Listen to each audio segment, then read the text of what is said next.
the year 2024. A year that looms large on the horizon, casting a shadow over the present. It feels like just yesterday we were saying that, doesn't it? Time flies, and yet the memories of past elections linger vivid and poignant. Another election cycle, another chance for America to decide its future. The stakes are high, as always, and the nation holds its breath. But this time there's a familiar tension in the air, a palpable sense of unease that seems to permeate every conversation, every news broadcast, a question that won't go away. A question that gnaws at the back of our minds, refusing to be ignored. Could this be the year the world descends into chaos? The year when the fragile peace we've known shatters into a million pieces?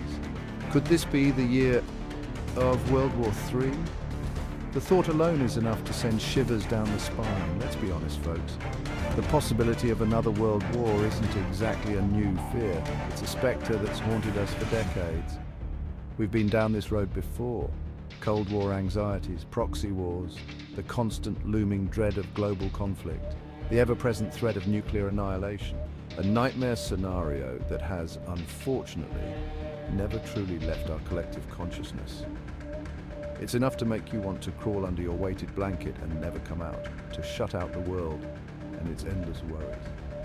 But there's something about this upcoming election, something that feels different, more urgent, more consequential, something about the potential return of one Donald J. Trump to the world stage, a figure as polarizing as he is influential. It's got people feeling a certain kind of way, anxious, uncertain, and yes, even fearful.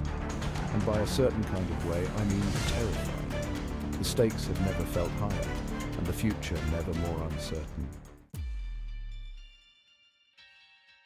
Now, I know what you're thinking, Trevor, come on, man, this has got to be a joke, right? World War III, isn't that a bit dramatic, even for you? And normally I'd agree. It does sound like something out of a dystopian novel. The world ending in a fiery apocalypse. Way too cliché. We've seen it in countless movies and TV shows, but then I remember who we're talking about here. This isn't just any politician. This is the same Donald Trump who once said he knew more about ISIS than the generals did. A bold claim, to say the least. The same guy who thought Finland was part of Russia. Geography clearly wasn't his strong suit. This is a man who seems to think foreign policy is something you negotiate on Twitter. Diplomacy in 280 characters or less. And let's not forget his track record when it comes to international relations. It's a mixed bag, to put it mildly. Remember that time he praised Kim Jong-un as a very talented man? A dictator with a questionable human rights record? Or when he seemed to believe Vladimir Putin over his own intelligence agencies? That raised more than a few eyebrows. Yeah, not exactly reassuring, is it? It's enough to make anyone a little uneasy about the future. One of the biggest concerns surrounding a potential second Trump presidency is his stance on NATO. You know, the North Atlantic Treaty Organization? That little agreement where all the cool kids promise to defend each other? Yeah, that one. Trump has repeatedly called NATO obsolete and criticized member countries for not spending enough on defense. He's even threatened to pull the United States out of the alliance altogether. Now, I'm no military strategist, but even I can see how that might be a problem. See, NATO is kind of a big deal. It's been the cornerstone of Western security for over 70 years. It's what kept the peace during the Cold War and prevented things from getting, really, really bad. But hey, there's a new sheriff in town, or at least a new Secretary General of NATO, and it's none other than our good friend Mark Rutte, the Prime Minister of the Netherlands. Now, Mark is a pretty cool dude. He's known for his down-to-earth style, his love of cycling, and his surprisingly good relationship with Donald Trump. That's right, folks. Apparently even Trump can't resist the charm of a man who rides his bike to work. So, maybe there's hope yet. Maybe Mark Rutte can be the voice of reason. The one who can talk Trump down from the ledge. The one who can prevent the world from going completely bonkers. Section 5, Trump's volatile foreign policy. But then again, maybe not. Because let's not forget, this is Donald Trump we're talking about. The man is about as predictable as a hurricane in a wind tunnel. One minute he's praising a dictator, the next he's threatening to rain fire and fury upon them. And let's be real, his views on foreign policy are, let's just say they're unconventional.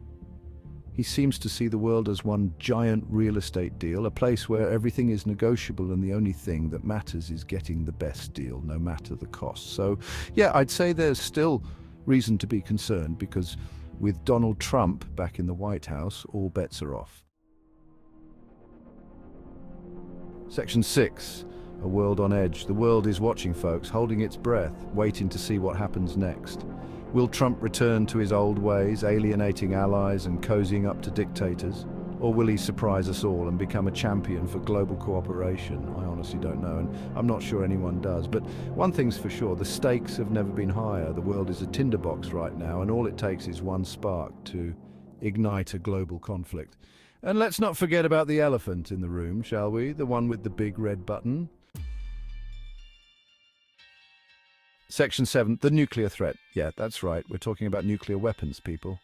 Those little bundles of joy that can wipe out entire cities in the blink of an eye. And guess what? The United States has a lot of them. Russia has a lot of them. Even North Korea has a few. Now, I'm not saying that a nuclear war is inevitable, but I am saying that it's a very real possibility. And that's a pretty terrifying thought. Wouldn't you say so? Yeah, I think it's safe to say that the world is a little on edge right now, and with good reason. Section 8, is World War III inevitable? So here we are, folks, on the precipice of another election, staring down the barrel of a very uncertain future. Will Donald Trump trigger World War III? I honestly don't know, and that's what scares me the most. But hey, maybe I'm wrong. Maybe I'm just a cynical comedian with a penchant for the dramatic. Maybe everything will be fine. Maybe we'll all look back on this and laugh. Or maybe, just maybe, we're headed for a future we can't even begin to imagine. A future where the world as we know it ceases to exist. What do you think? Let me know. Just in case the internet does exist, you can leave a comment. Do you think there would come a World War III? The stakes have never been higher. With global tensions rising and political landscapes shifting, the decisions we make now could echo through history. We've seen the devastation of world wars before, and the thought of another is almost too much to bear. But we also have the power to change the course of history. Through diplomacy, innovation, and sheer will, we can steer away from the brink. Let's not forget the simple joys of life that we stand to protect. The laughter of children, the beauty of nature, the bonds of community. Our world is worth fighting for, but not through war. Through understanding, cooperation, and hope, we can build a future that is bright and peaceful. So let's come together and make sure that World War III remains a question, not a reality. What do you think? Let me know. Just in case the internet does exist, you can leave a comment. Do you think there would come a World War III?